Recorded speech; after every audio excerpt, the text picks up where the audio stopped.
Oh, fine, one bite. In the wonderful world of food, steak tends to take top honors, most of the time. So let's debunk some of the myths with these 10 false facts about steak everyone actually believes. That's so good.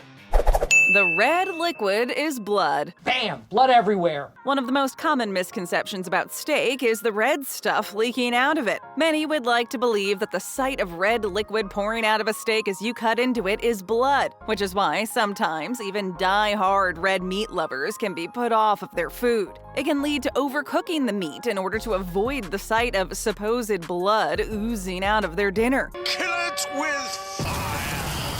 This, however, is not a good thing. Overcooking your steak will not fix that problem, as the red liquid will still be there even in a really well-done steak. The fact of the matter is that the liquid in your juicy steak isn't blood at all. It's actually myoglobin. Myoglobin, a protein found in all animal tissue. Without getting too technical, myoglobin delivers oxygen to the muscles of animals and has nothing whatsoever to do with blood. So you can happily enjoy the great flavor of a perfectly cooked steak without fear of the ick factor. Don't salt it before you cook it. In order to have this thing done right, These days, there are many ways to get an amazing flavor out of your meat. With so many herbs and spices out there, spicing up your steak and really letting your culinary imagination run wild has never been this easy. However, if you just want something truly simple and tasty, then look no further than the humble additive that is salt. Obviously, the environment down here is all salt. The tiny but powerful salt has been a staple ingredient in cooking for as long as people have been cooking, so you know you can't go wrong using it. But wait just a second, that doesn't change the fact that many people still believe that salting steak before you cook it is a bad idea. Well, let's clear up some rumors. We have no idea why people think this, but we are here to tell you that this is simply not the case. If you want a truly great tasting steak, then salting before cooking is a must. Firstly, not only does the salt bring out the flavor of the steak, but it will actually dry out the surface moisture in a process called dry brining. This process makes your filet mignon or ribeye better for that perfect mouth-watering sear. So whether you are a seasoned pro with steak or a newbie, we recommend good salt seasoning for a truly great steak. Multiple flipping is a no-no. There's people that say never turn a steak more than once.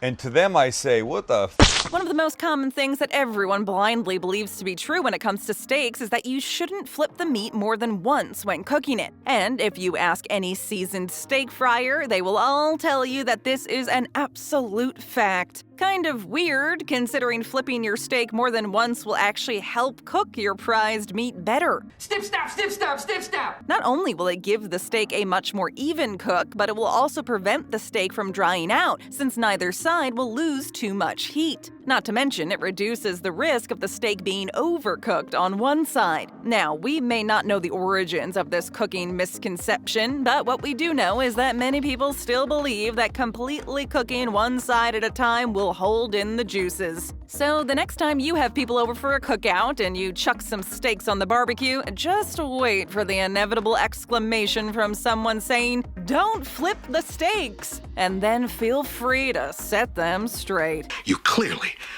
don't know who you're talking to, so let me clue you in. Searing a steak first locks in the juices. 1, 2, 3.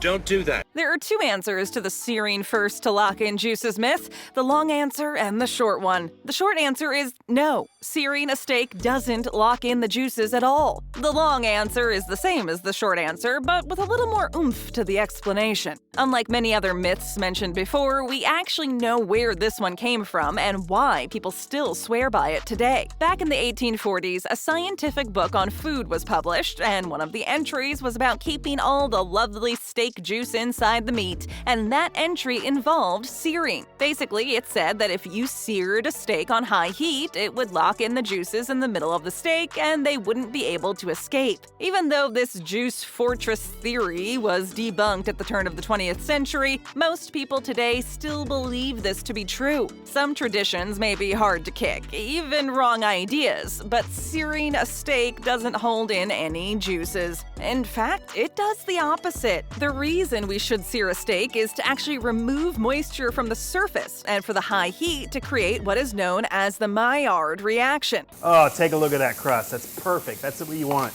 No, not Mallard as in the duck, Louis Camille Maillard as in the French chemist. Anyways, the Maillard reaction process rearranges the sugars and amino acids in the steak, which is what gives it that great and intense flavor. Searing a steak is a very important step in cooking a great one, but next time you sear, make sure you sear for the right reasons. Rare steak is dangerous. And I'll just chew it like gum throughout the day.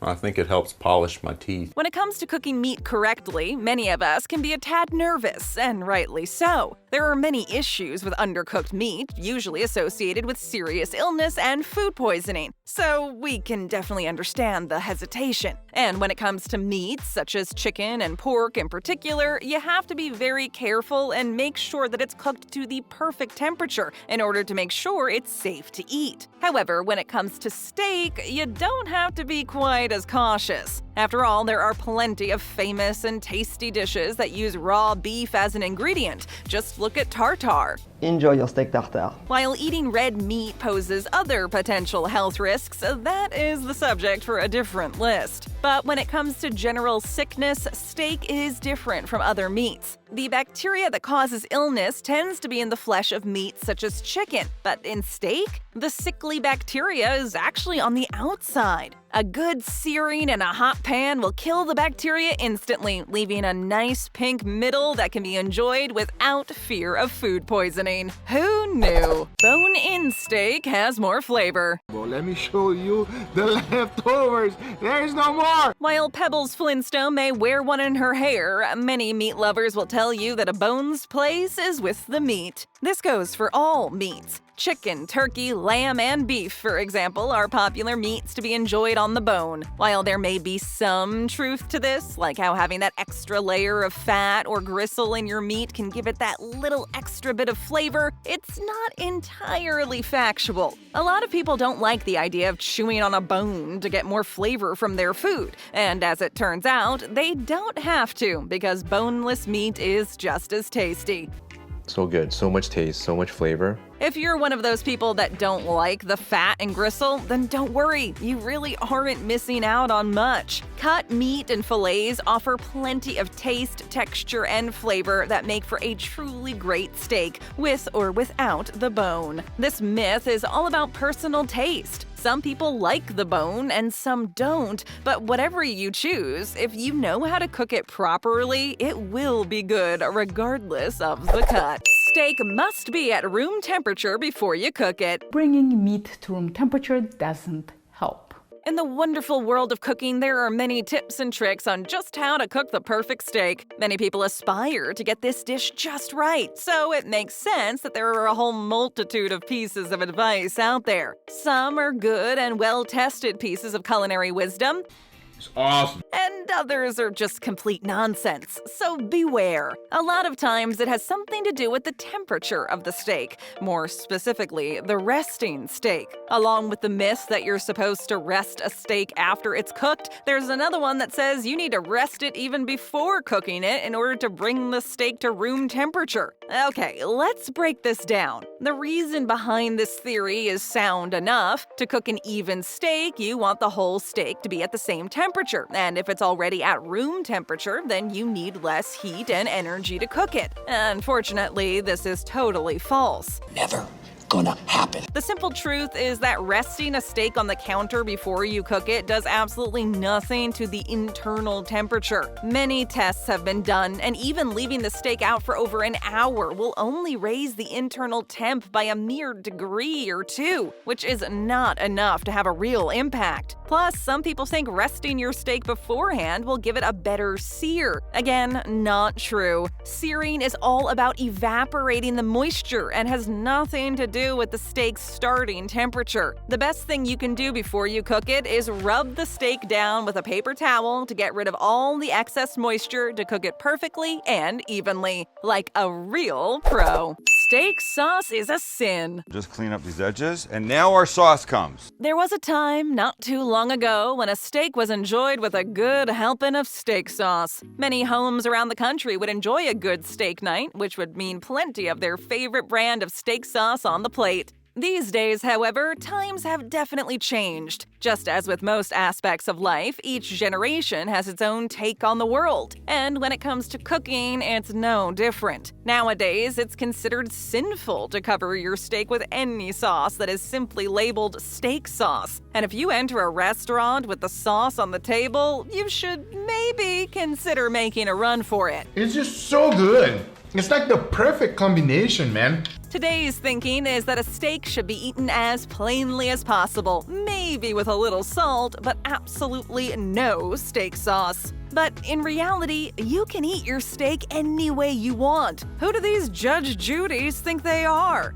What people want to do with their steak is their business, and they shouldn't be judged by their preferences. Besides, there are plenty of good sauces and marinades out there with refined and delicate flavors that will really add to your steak feasting experience. So next time you fancy a steak, don't be afraid to reach for your favorite sauce and go crazy with it. You've only got one life to live after all. YOLO and bon appetit. Use the poke test to tell when it's done. Now this area is a little firmer. This is what steaks feel like when they're rare. Most of us who have cooked meat, especially steak, will have heard of the poke test to see if it's properly cooked. Not only is poking a steak with your finger to see if it's ready pretty silly, but this myth also goes one step further and encourages you to poke parts of your hand first. And then when the steak matches that feel, it's ready. Yes, this is a real thing. Now this is where you let your hand be your guide. People do this. We know you're out there. Many of us have stood over a grill or frying pan, prodding our hands and then a steak. However, this myth is completely false. When it comes to cooking meat, the only surefire way to tell if it's done to your taste is by temperature. Considering that the difference between a great-tasting steak and an overcooked one can be as little as a few degrees, poking it with your finger isn't going to tell you much. The best way to always have a nice and safely cooked steak is to invest in a small meat thermometer. That way, even the most nervous of cooks will always be able to prepare a steak to their liking time and time again, without the use of an absurd poking method. You need to rest it when it's cooked. Does meat need to rest? Now, this one may cause a little controversy. Many chefs, cooks, and recipe books alike will advise you to let the meat rest for a while once it's cooked. This is something that almost everyone believes they know to be true, and, well, most of us do it. The main reason that this myth is so popular is that it's believed that resting a steak after it's cooked will help it become even juicier. Time to wake you up. Maybe that's because the meat reabsorbs the juices as it cools, or perhaps the juices themselves become more pronounced during cooling. But whatever the reason behind this little tidbit of info, it doesn't really matter, seeing as how it is not true, like at all. In fact, resting for too long after it's cooked can actually be bad for the steak. Resting for too long is bad for the steak because you can get the heat to carry over, which will continue to cook the steak, or the moisture will soften the outside of your steak, which is not what you want. Resting your steak after it's cooked adds nothing to the overall taste or flavor, and it is just a waste of time. So dig in while it's hot. Ha! We're serving up more great videos. Just tap or click. Hit that subscribe button and ring that bell to join our notification squad.